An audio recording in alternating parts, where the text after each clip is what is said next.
afternoon, and on behalf of the Davis chapter of the Librarians Association of the University of California, welcome. I am Michelle Polchow, the program chair for today's event, and we are delighted to have Dr. Renata Chancellor joining us.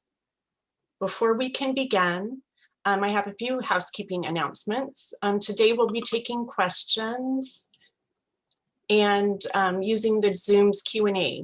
The buttons can be found at the bottom of the Zoom window. Dr. Chancellor will answer as many questions as we have time for after her talk. And now I will turn it over to our moderator, UC Davis University Librarian and Vice Provost of Digital Scholarship, Mackenzie Smith, to introduce our speaker, Dr. Renata Chancellor. And on behalf of the UC Davis Library, welcome everyone. We're honored to have Renata Chancellor with us today to share her insights from her new book about a leader who transformed the library profession, E.J. Josey. Not only is Dr. Chancellor a leading Josey scholar, but like him, she's a champion for diversity and social justice in the field of library and information science. Dr. Chancellor currently serves as Associate Professor and Chair of the Department of Library and Information Science at the Catholic University of America in Washington, D.C. But she has deep UC roots, having completed her master's degree and PhD in information studies at UCLA. Her current research focuses on organizational leadership, social justice and library and information science, and library education at historically Black colleges and universities. She is also an expert on copyright and intellectual property law and the impact of misinformation in society. In addition to her research and scholarship, Dr. Chancellor is recognized for her commitment to recruiting and mentoring underrepresented students in the library profession. She's received both the Excellence in Teaching Award and the Leadership Award from the Association for Library and Information Science Education. We are delighted to have her with us today. Dr. Chancellor, welcome. Thank you, Mackenzie, for that lovely welcome. And thank you, Michelle, also for the invitation to come. I also like to say a special thank you to the entire UC Davis Library, just for having me and for your help with putting this presentation together. I'm so delighted to be here to discuss one of my favorite topics of E.J. Josey, but it's also a topic that I have been working with for quite a bit of time. As was mentioned, this topic, I'm very much interested in the issues of equity, diversity, and inclusion in the profession. And I sought out to do this research because E.J. Josey was a big proponent of EDI in the field. And so I hope you find this presentation interesting. For those of you, some of you may have heard of him or know of his legacy, some may not, but I hope you're able to take away something from today's talk.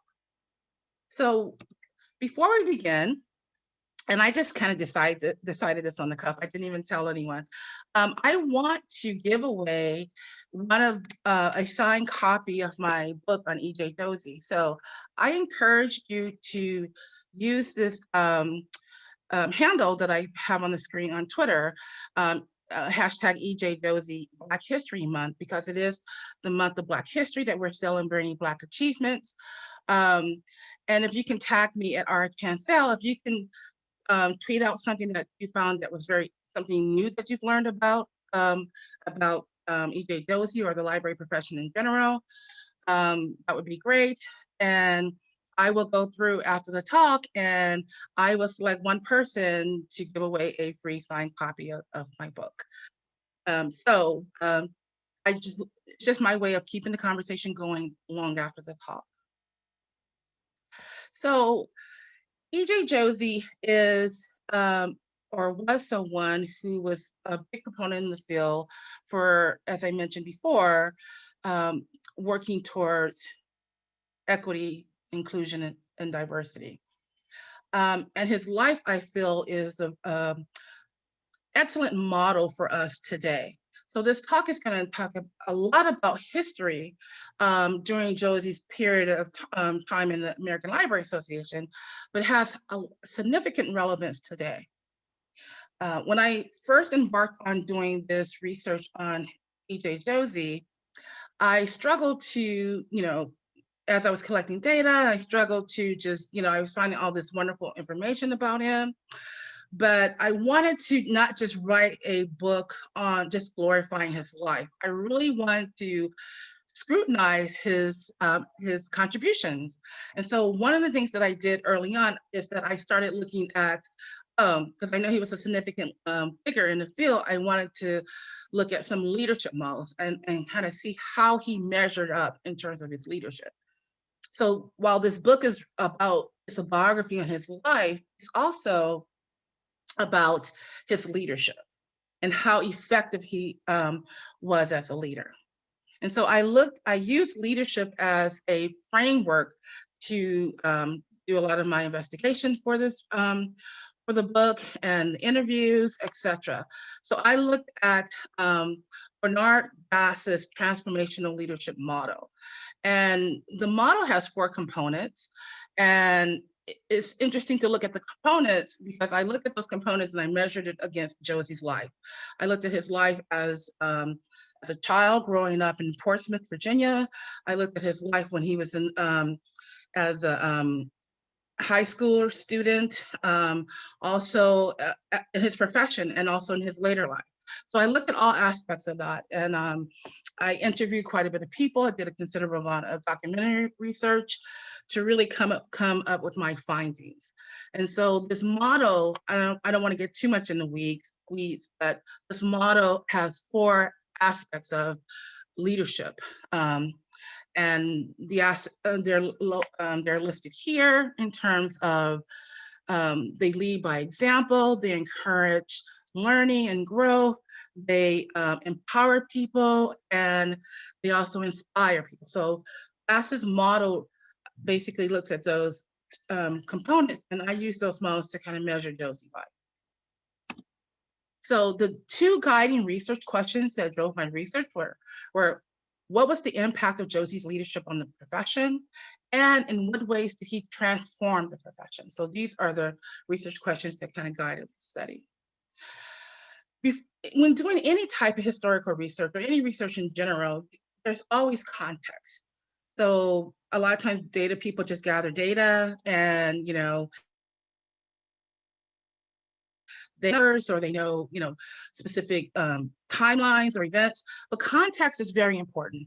And it was very important in this research because this deals with the period of time in American history that wasn't so pleasant. And many argue that we're living in that time today. So I want to kind of talk about a few dates just to give us some context before I get into Josey's life. In 1876, we have the founding of the American library profession. And so many of you may know that the American Library Association was founded by predominantly white men, Melville Dewey, and several others who founded the profession.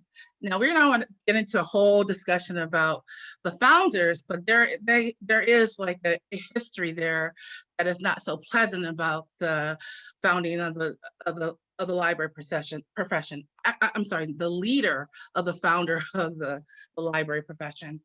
So 1876 is a time that we kind of can nail down as the founding of the profession. It's the founding of the American library profession, and the first president being Melville Dewey. 1880, if we go deeper into the 19th century, we have the establishment of Jim Crow laws. And Jim Crow laws basically said that it was unlawful. They were imposed by local and state laws that said that Black people could not share in the same restaurants and public spaces as white people. And this is predominantly in the South, but it existed elsewhere as well. In 1896, we have the landmark Plessy versus Ferguson. And some of you may know this for just basic civics course, but again, this provides context for this talk. Now, Plessy versus Ferguson is another landmark case that really codified on a federal level Jim Crow laws. It really kind of doubled down and basically said that, there is separate but equal, essentially, for Black people. So Plessy versus Ferguson further supported, or it was more of a federal law that supported the state laws of Jim Crow. 1936 is significant in American library history. I'm not gonna go into it right now because I will return to it a little bit later, but 1936 is seminal. And this is the year the ALA implemented policy on the treatment of Blacks in the profession.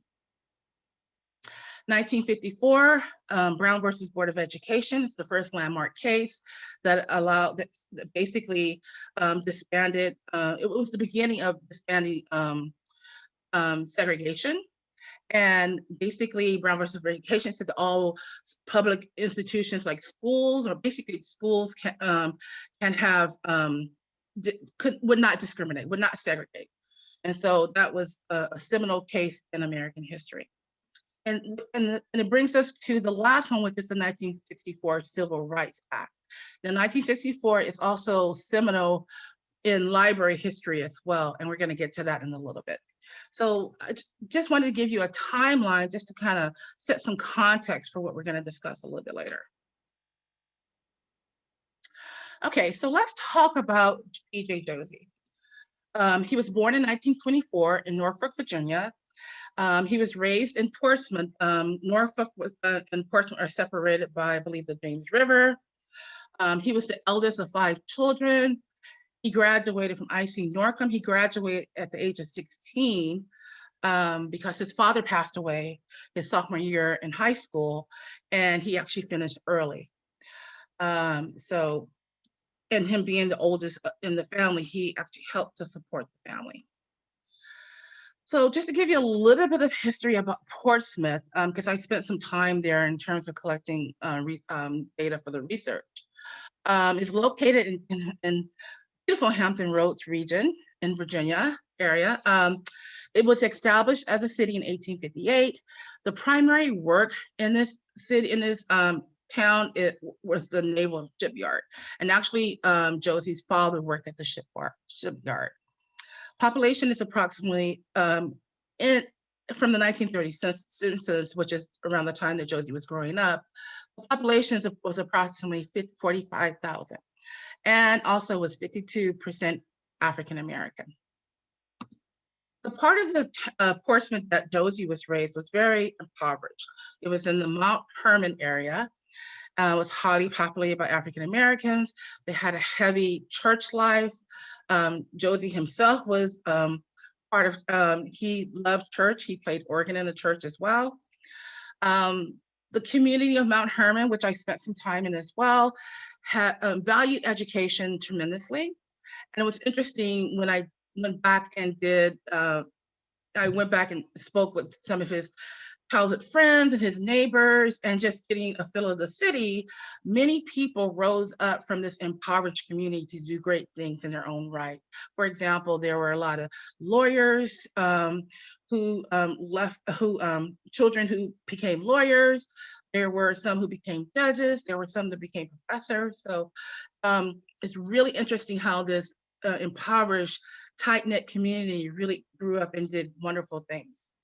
There was a lot of community pride within Portsmouth as well. They really had the idea that it takes a village to raise families. So it wasn't just like Josey's family lived alone, isolated.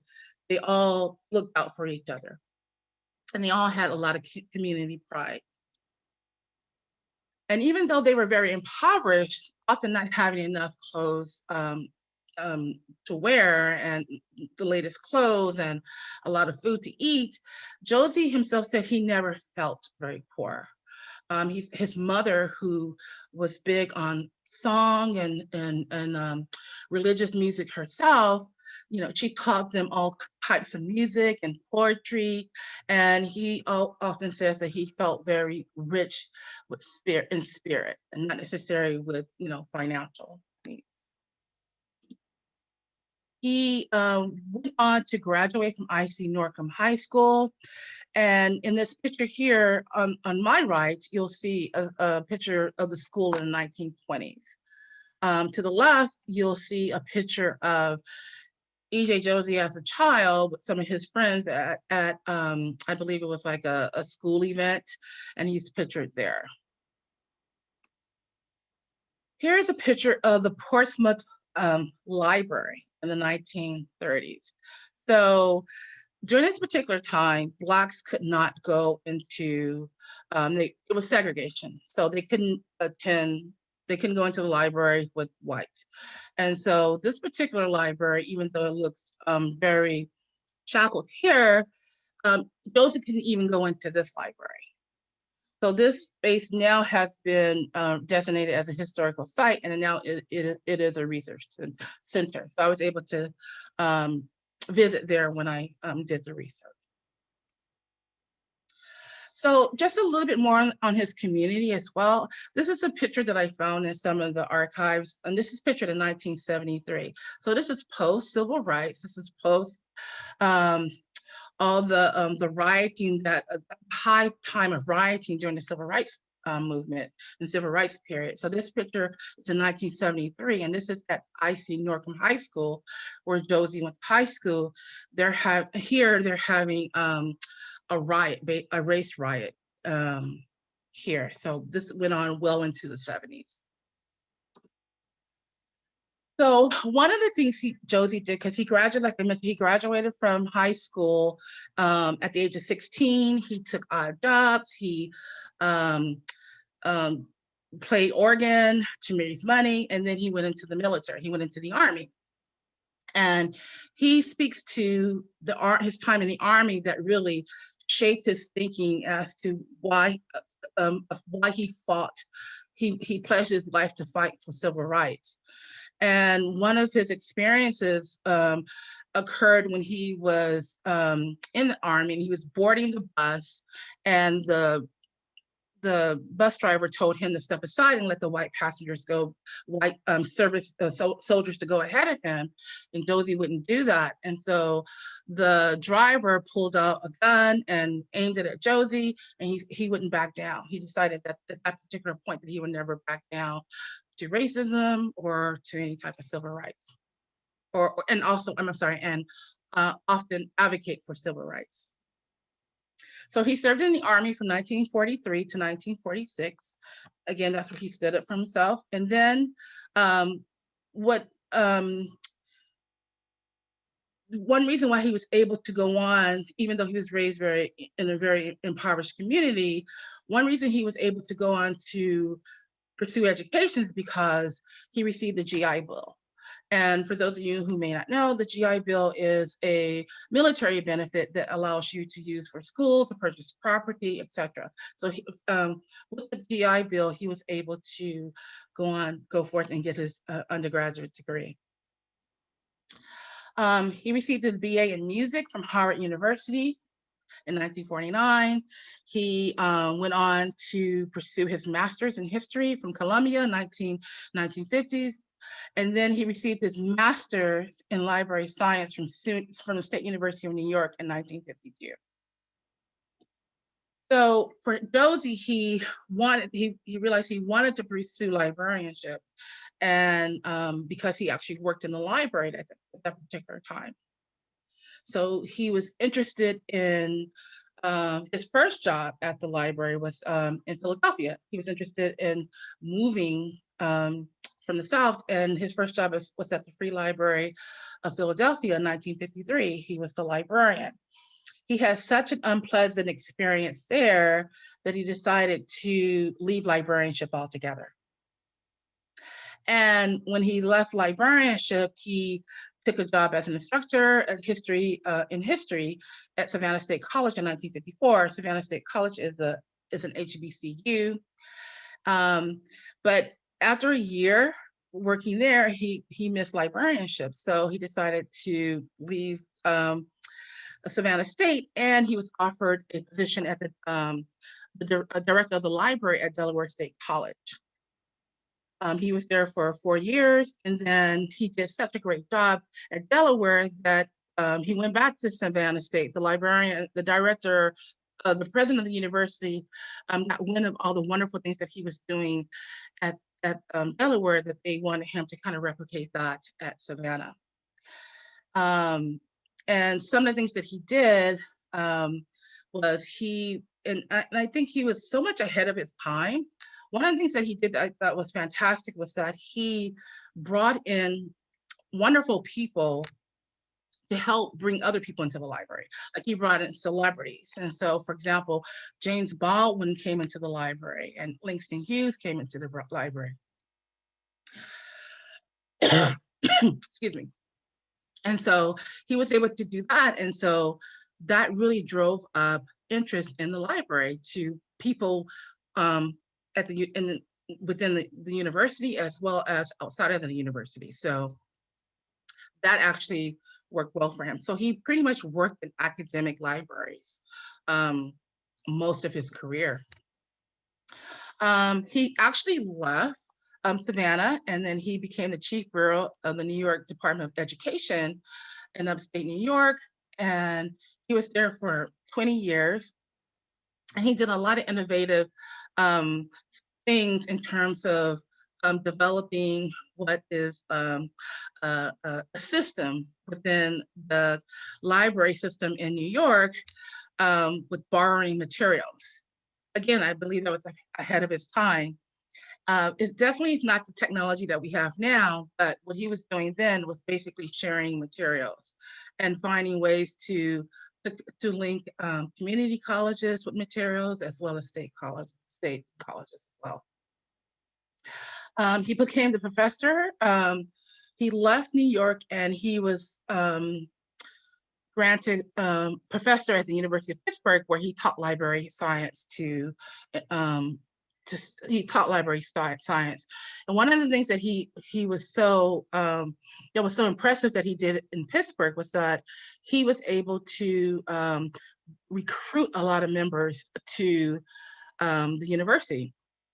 Actually, there is some data somewhere, I don't actually have the actual numbers, but in the 80s, the University of Pittsburgh had the highest recruitment stat. And so that's all of his effort and all the things that he did to kind of recruit people to the profession. While at Savannah, he worked as the faculty advisor for the NAACP. Keep in mind, during the time that he was there in the 50s, so there was a lot going on around him, and we're going to get to that in a little bit. But he became the president, and he worked with students. He became the advisor, and he began to work with students in terms of some of the issues that they were confronted with in terms of civil rights. He sent students off to protests, to lunch counters. So he was very much involved in their lives and the fight for civil rights at that particular time. So you kind of get a sense of who this person is, growing up in poverty, taking that leadership on as a child to help support his family, going out to pursue his degrees in education and his love for librarianship. So by the time in the 50s, by the time he arrived at Savannah State, he was very much involved in working with associations, say the Georgia Library Association. So he was in Georgia, Georgia, and they have a library association. And Georgia had this rule that if you were Black, you could not be a member of the Georgia Library Association. You could be a member of the American Library Association, but you cannot be a member of the state association. Again, going back to those Jim Crow rules and laws. And so that kind of irked Josey. There were a lot of people who were in his situation as well, they were Black librarians and they couldn't be members of their state association. So state associations such as Alabama, Louisiana, Mississippi, and Georgia, they would not allow membership to Blacks. And so that really disturbed Josey. At this particular time, he started becoming more involved in ALA, interested in being on the ALA council, just interested in some level of leadership. And so it wasn't until 1964 that Josey, that he really made his push for change. And keep in mind, I mentioned earlier in 1936 that it was seminal in American library history. And it's important because prior to 1936, there weren't any major policy positions in terms of how they treated African Americans. Again, 1936, we're still in the middle of the segregation. And so at the 1936 conference in Richmond, Virginia, ALA made a decision to make an outreach to all their Black membership. And so once Blacks came to the conference, they were not permitted to enter same hotel rooms, conference rooms. And so it was so bad that a lot of the members spoke up and said, well, they were going to impose a resolution that said the ALA they would no longer conference in cities where all their members could not be present. And so that's what occurred from 1936. There was nothing that ALA did not do anything on this front from 1936 to 1964. And it was in 1964 that E.J. Josey found himself at a conference. And so he implemented a resolution. One of the things that as I mentioned, that bothered him is that the state library chapters, Georgia, Alabama, Louisiana, Mississippi, would not allow membership to their Black members. And so it was and as Josey describes it, he attended that conference. And at the 1964 conference, American Library Association were giving a national award to the Mississippi Library Association for their National Library Week. And so what was in Josey's mind was that the 3 civil rights activists who were slain, they were actually missing at this time. Andrew Goodman, James Chaney, and Michael Schwerner. That was in his mind. And so what he decided to do was he went on the council floor and basically delivered a resolution that said ALA should not be affiliated with the 4 state library associations until they allowed membership to everyone. And so he drafted his resolution, he presented his resolution, and then Eric Moon, who was also a notable library figure at the time, supported his resolution. And as Josey said, all hell kind of broke loose after that. Those of you who may have been to some of the ALA conference meetings or council meetings, you may have a sense of how that may have panned out. So basically that is how his resolution passed. And so this is just the text of his resolution.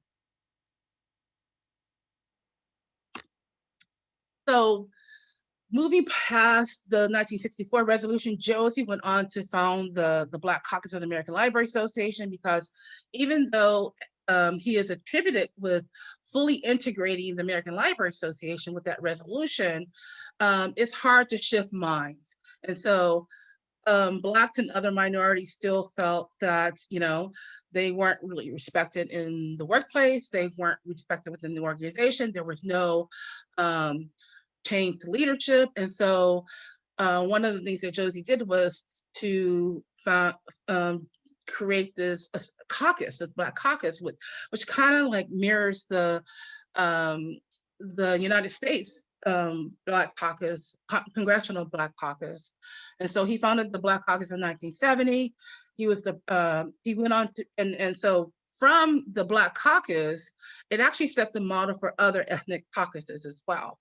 After that, Reformer was created with this caucus for Latinx people.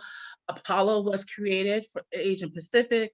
And so other caucuses were developed after that. He went on to become president of the American Library Association. He advocated strongly for the equal pay for women.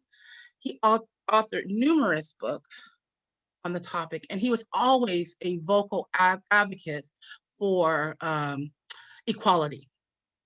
He received numerous honors, honorary degrees, honorary membership of ALA. He has honorary doctorates. That's why he is often called Dr. E.J. Josey. He actually, his activism transcended the library world. he was profiled in popular magazines like Jet Magazine and Ebony Magazine. So he actually did a lot in terms of like, he reached outside of our library bubble, so to speak. Again, he authored numerous books, and this is just a smattering of his books.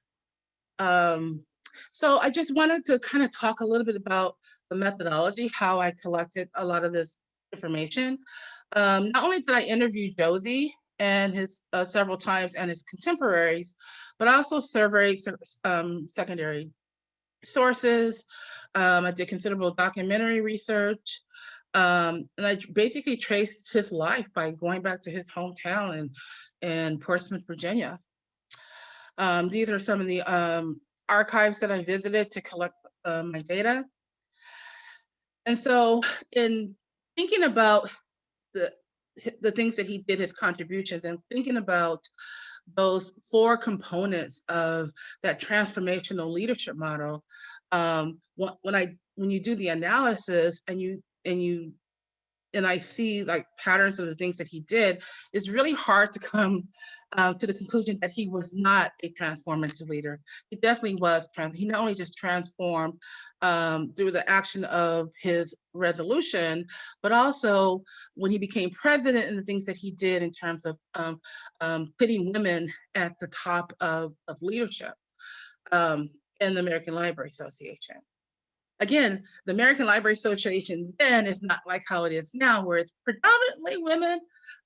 So that was actually a bold move. So what can we learn from E.J. Josey? I believe his professional career is a blueprint for leadership. The fact that he spent quite a bit of his time in academic libraries, such as like at UC Davis, the fact how he brought in people outside of just library world into the library, which attracted more people to the library. You see that more and more people are doing that now, but you see it more along the public library spectrum. You don't see it as much in the academic circles. And his whole way of thinking in terms of developing leadership. He was known for just going out there, and people that he met, like say at the supermarket, he would get into a conversation with them and, oh, are you in a career? Are you interested in libraries? He was just such an advocate for libraries. But like, and basically his whole idea of forging coalitions outside of the library world, I think is significant. Yeah, not only just forging coalitions with individual people, agencies and organizations. He was often in Washington, D.C. fighting for public policy. So he was always trying to find some coalition to really bring more attention to libraries, also bring more attention to the issues that librarians and people who attend libraries confront, such as issues of equity and diversity and inclusion. He understood that national issues were global issues as well. And so he not only did he fight for civil rights within, the United States, he was a big proponent for fighting against apartheid and issues internationally as well. And he understood that clearly.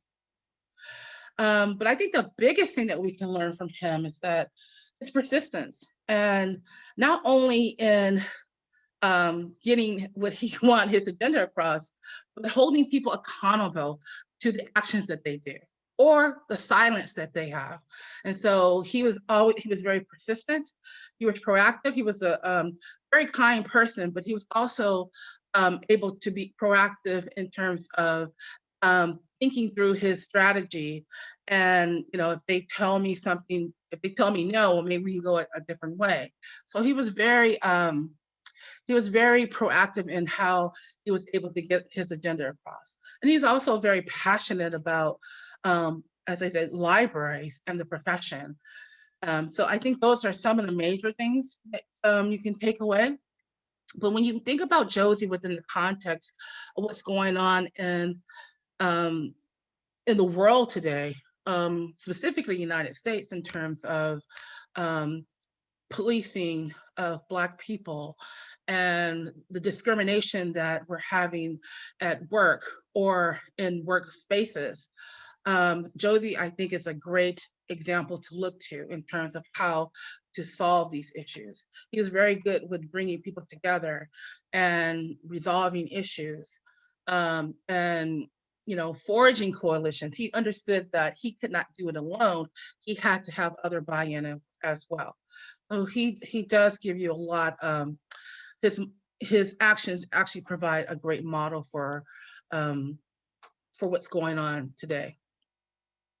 And he would actually probably, just like he did when he was in Savannah, he would also be out there fighting and protesting and marching for civil rights as well.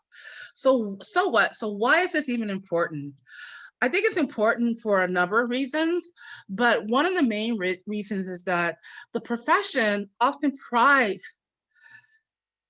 professionals often pride, I would say, ourselves as being stewards of social justice. And when I say the library professionals, I mean librarians, archivists, museum professionals, library scholars, LIS, professors.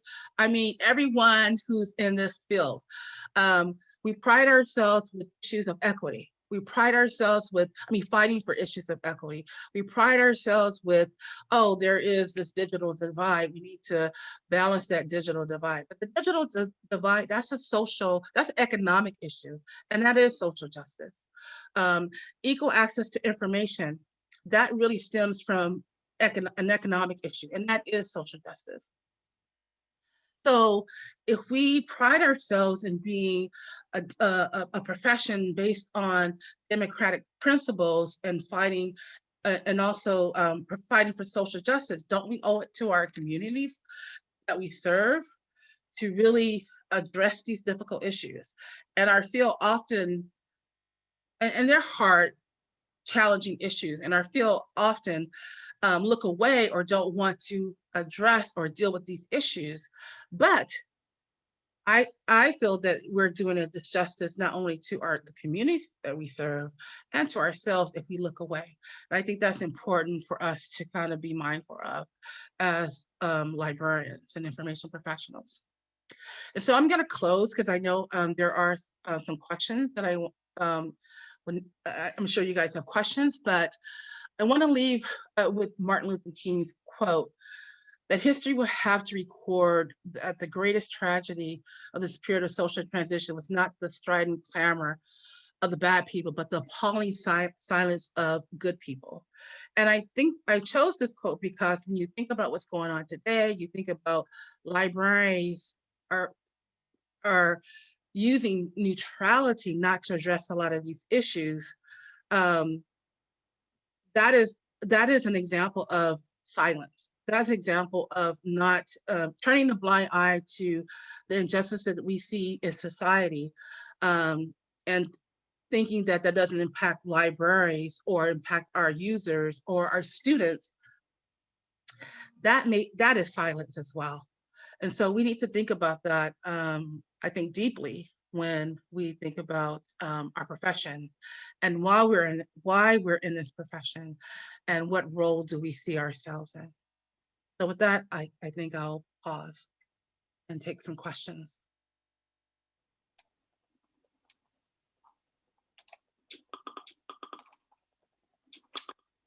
Renata, we really appreciate your presentation today. And as we move into question and answer as a professor, this might be your favorite part of the presentation. We do have some questions from our audience, and I think to just comment that the work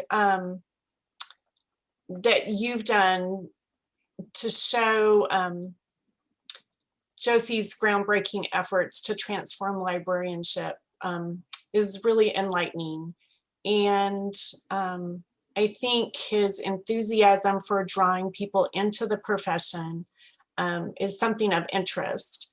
So from your perspective, as a librarian faculty member, How can libraries play a role in diversity, equity, and inclusion in the recruitment of library students? Well, that's a great question. I think you can play a big role. I think first, it requires you wanting to do that. I know it's very difficult, often to have a position that's available. But I think it's important when you think about recruiting people or to your profession that you want to have people to represent your community. And so I do think by maybe if you encouraging, reaching out to some of these ethnic caucuses and asking if they know people who want to pursue the field. Josey had a wonderful model, and I think this is a good example.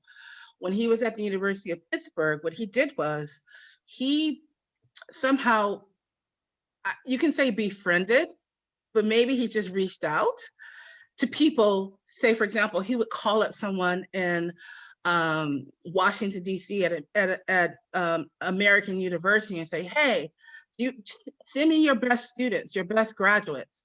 Hey, let me tell them about librarianship and how they can actually have a wonderful career. I just think that we need to put a little bit more effort into how we recruit people.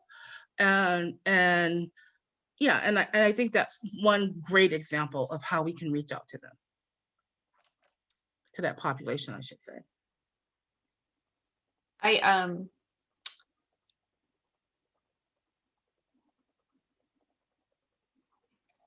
Okay, I'm interpreting question here. So can you tell us how Josey has influenced your own career? Oh yeah, that's a great question. Yes, he's actually compelled me to even be more bold in terms of speaking out on these issues. So I think he's impacted me in that way.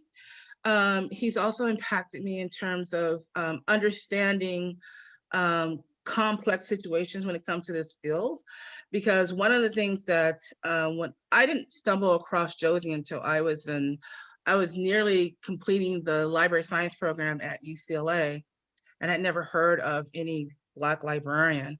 And so I stumbled across him and I realized, oh, wow, there are a lot of Black librarians out there.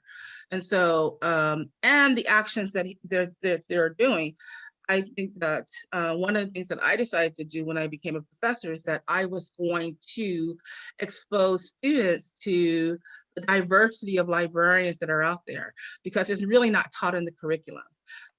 In many library, and I hate to say all, but in the majority of library science program.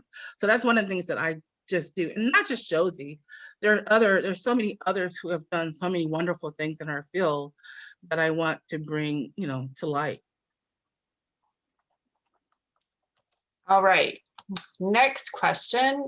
How can universities like UC Davis be more attractive and welcoming to librarians of color to help recruit and support their careers? So are you asking in terms of recruiting them to work at UC Davis?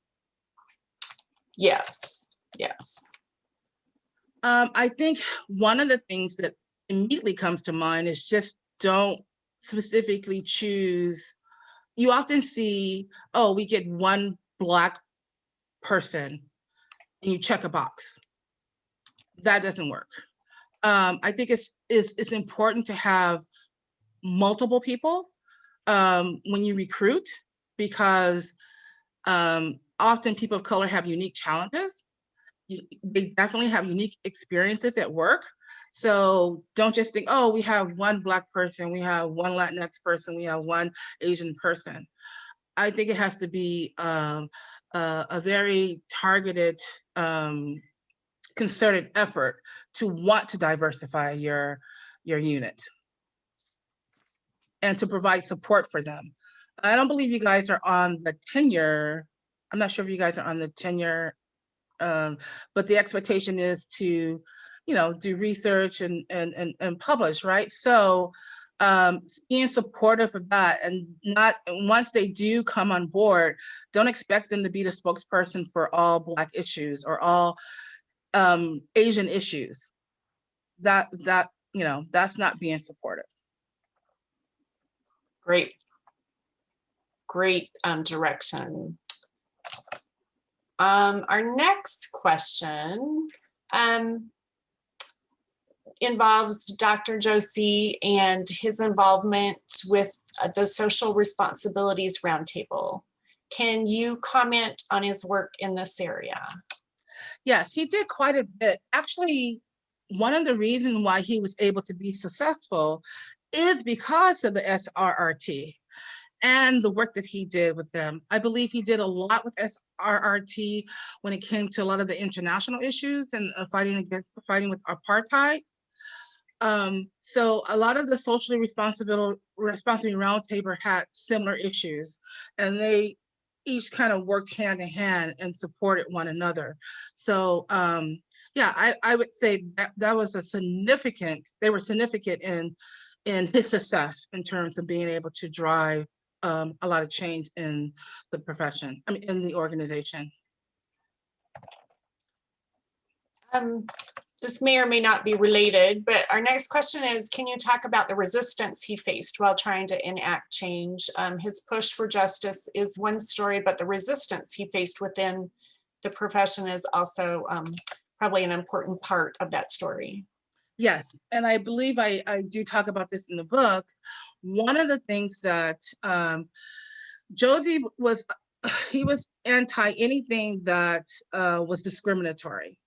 And one of the things that came up in the American Library Association occurred in the 1970s. And there was this a film that ALA was promoting to support, I believe it was censorship. It was the movie called The Speaker. And in The Speaker, the movie presented Blacks in a very negative way. And so Josey and several other people from the Social Responsibility Roundtable spoke out against the speaker. Judy Krug, who was another huge figure in the field, was she was biggest proponent against censorship and for intellectual freedom. And so they actually kind of bumped heads. This speaker, and Josey was like a very vocal person against the speaker, that it shouldn't go. The ALA should not put their capital behind it. They should, and so other people, the actual organization was kind of split. It split over this issue because half the organization didn't see the issue of the speaker, and then the other half, primarily the Blacks and the socially responsible roundtable, they did not want the film to go forward. And so, and then that actually, the film did go forward, but that act actually never, the relationship that he had with Judy Krug was never actually fixed from there. And so, in addition to that, Josey was very focused on his agenda. And so he was very persistent, he was very direct, and not everyone loved that about him. So, so he did have naysayers, and he did have people who just wanted him just to be quiet and to, and he wasn't gonna, that wasn't him. Well, I'll move to the next question here. There's a good deal of lessons we can learn and apply to modern practice from library history. However, my experience is that this research is not always encouraged or supported within the graduate programs of library and information science. What steps can we take to increase support for the historic research in this discipline? Right, that's a great question. It's important to have, I'm not sure if they're asking a question from a person who's doing the research or a person who's a professor who is actually trying to get tenure or what. But generally, historical research and research dealing with issues of diversity has often been looked at as not being as important or significant as other types of methodologies with surveys and other type of research. One thing I think that's important is if you have a solid research, if your research is solid, like if it's, and one of the things that I was told when I was working on my PhD was that I'm like, is my research going to be perceived as being weak or looked at as being funny? And one of my mentors said, it's the rigor in it. If you have rigorous research behind what you're doing, then there's really nothing that they can come from you, but there's nothing they can do, basically. But yeah, it's not as well received, I would say, as other types of research. But if your passion is there and if your rigor is there, I say, go for it. It's that focus that Josey showed in his mission to just zoom in there, huh? Yeah. Alrighty. The next question. This is, let's see. How about if we answer this one? Are you stewarding your own scholarly records for donation to an archive? Am I donating my own records? Yeah. Not at the moment. An inspiration from the group.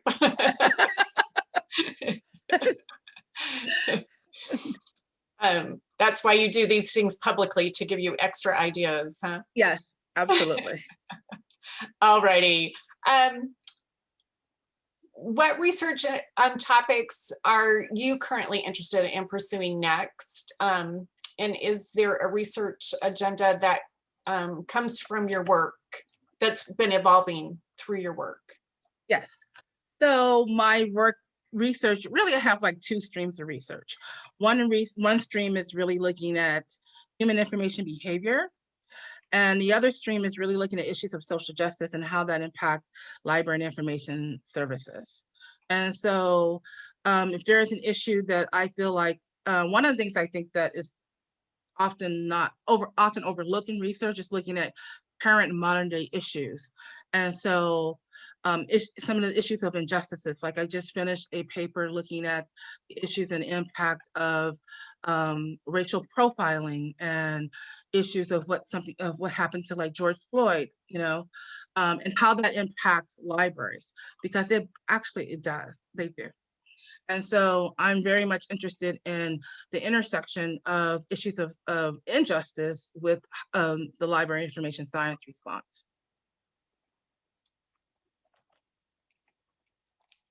I'm going to divert a moment since I read your book, but I was struck by the libraries that stayed open in the communities that were experiencing great civil unrest, and that the libraries were the only place that stayed open. So I found that work of yours to be very enlightening as a librarian, but also just in current climate. Okay, to follow up on your research process, who is or are your most memorable experiences in interviewing E.J. Josey's librarian faculty colleagues at Savannah College, or interviews at other places he worked? Very interesting. So I should name names? Okay. The person that comes to mind that I feel that I had the most moving experience with interviewing was Josey's childhood friend. He passed a couple years ago, but he was so gracious to me, and he showed me so much about Josey as a person. One of the things that occurred when he was younger is that I believe his house got boarded up, and so they went to go live with this neighbor, and this is the neighbor who I actually interviewed. And he shared some moving experiences with me. Not all that I will repeat, but one thing that he did share with me was that Josey was so upset that he took a brick and he threw it through the window. And so I liken that to him using that as a way of just channeling his frustration. And it speaks to what he did later on in his life. So I think that was one of the most moving interviews that I did, in terms of gathering data for him. Let's see, I interviewed several people. I believe I interviewed Beverly Lynch from UCLA library system. She actually worked with him. Like he was president in 1984. She became president in 1985. So she knew him very well. I interviewed her. She was able to give me a lot of insight into him and his thinking when he was on ALA Council. So that was very interesting as well. I mean, I can go on and on. Well, I think that that your research process is really inspiring. And let's see, questions just keep pouring in. So I've been told we have time for a couple of more. I think the next one, do you have any recommendations for encouraging librarians to become more active or wanting to be more active in social justice? And how do we combat apathy in this area? Good question. Do I have any advice for that? Absolutely. I absolutely think you should. And I think you should just step out there, even if you're not comfortable with it. And there are a lot of opportunities that you can do this. You can do it as small or on as large of a scale as you would like to. And so I do feel that you absolutely should do that. You can, there are a lot of organizations within the American Library Association, diversity segments, there's through ACRL. There are a lot of opportunities for you to be involved in terms of addressing these issues as they impact libraries. What was the second part of the question? Or did I? Apathy, how to combat apathy, I guess, from your peers, maybe? Yeah, that's kind of well, I would say that helping your peers understand that, if this is something that you truly believe in, and this is your field, if you believe what I said in the previous slide, I think that actually can help people understand why you may be doing the things that you're doing. And hopefully you can get the support of other colleagues as well, even if they're not at your own particular unit, but maybe somewhere in the profession. That's always good.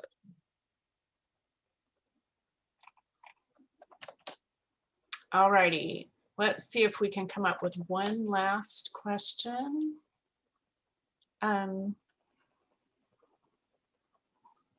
Okay. When I attended library school, no classes were taught about Black librarianship and working at primarily or largely Black libraries. What can we do? Another part of a question that I saw also was if there are other books on other Black librarians that you would recommend, or diversity, just models of diversity in librarian. So, so the first part of the question was attend library school, and there are no classes taught about Black librarianship, and those who are working at largely Black libraries. And then if you would have books or other resources to recommend. Okay. Well, I myself, like I said, I was at UCLA and there wasn't anything taught to me, but I think you should challenge your professor and ask them, One of the things I did when I was an undergrad, there wasn't anything taught. I asked the professor about, hey, can you cover this? There is nothing wrong with that. I've had students tell me that, and I love that. So you can challenge, or not, and I don't want to say challenge in a bad way, but you can ask your professor, can you cover this area? And one thing that they could do, even if they don't know that area, you can also recommend sources as well, and speakers and things like that. So that's one of the things I can look at. Again, I know me, along with some other colleagues of ours, we try to embed this into our individual, courses. But again, it's not covered enough. It's not enough. And in terms of books that I would recommend, Kathleen Whitmire, Dr. Whitmire, she's at the University of Wisconsin. She did a lovely biography on Regina Andrews, I believe. That's a great book, wonderful book on her Black librarians in New York Public Library during the 1920s. So that's a wonderful book. Other work, there's a lot of people who are doing, a lot of my counterparts are doing research like this and dealing with issues related to not just Black issues, but just in social justice in general. Nicole Cook at the University of South Carolina, she has an Augusta Baker Chair lecture series as well that she's doing, and she's promoting talks similar to this. Amelia Gibson at the University of North Carolina, Chapel Hill, she's doing wonderful research on autism and how that impacts people. That's actually a social justice issue as well. There are a lot of my colleagues, Beth Payton, she's at Syracuse University, Library of Information Science. Sarah Park Dolan, she's at St. Catherine's in Minnesota. She looks at how Koreans are portrayed in children's books. So there is a broad range of areas out there. A few of us scholars are doing work in this area. So I hope that helps. That's wonderful. I know I'm disappointed that we're running out of time. One question that just got posed to me, Renata, do you have another slide with your contact information on it? I do. I actually have a list of resources as well, that if you're interested in doing further work on this topic. Oops, yeah, sorry. Great. That is my contact. Oops, sorry, I closed it. No, okay. Let me switch over, and just thank you so much, Dr. Chancellor, for providing history to librarians. Could not be a better combination for the way we like to learn. And so I know you've touched a lot of people today by the great outpouring of participation we've had. So thank you again. And we will be sending out the recording to those people who have registered for us. Thank you. Thank you for having me.